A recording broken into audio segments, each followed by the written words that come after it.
So we're coming up to a set of lights here. The light's green, but it's been green for a while. So what would you be worried about? Light changing to amber? Yeah. So we're going to check. We're past that point of no return that we call it. Right? Again, right, a lot of this stuff was taken up in the online course. You might not remember all of it. So point of no return is when you're approaching a stale green light. Here's another one in front of us, right? We're going to make a decision based on our speed, the road surface, which is dry today, it's fairly warm, and actually what's behind us as well, right? So if you check that mirror, right, there is a truck behind us. If we jammed on the brakes and he was too close, he could rear end us, right? Yes. So imagine if that was a transport truck, 80,000 pound transport truck. He's got a lot more energy in that truck if he had to stop it, right? Yes. So yeah, we want to take that into consideration too, okay? So the biggest factor would always be your speed. The faster you're going, the longer it's going to take you to stop. So this light will change any second. Yeah. So yeah, right. So yeah, good.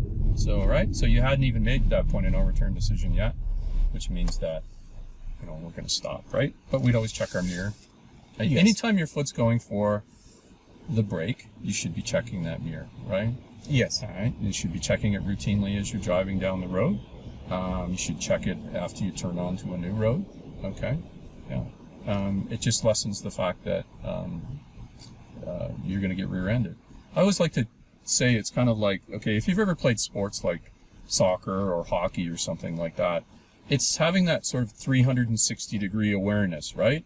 I mean, you don't need to know what color the person's eyes are behind or beside you or whatever, right? But you know that there's somebody there in your blind spot, or they're going through your blind spot, that type of thing, okay? So, you know, I could literally just sort of stop time, and I could say, okay, what's going on around you? And you can say, well, there's a red car, and he's coming through my blind spot. There he is, you know, that type of thing. So you really have a good awareness. And once you can do that, lane changes will be a lot easier, okay? If you're watching your parents or somebody make lane changes, and you're like, why don't they struggle like I do?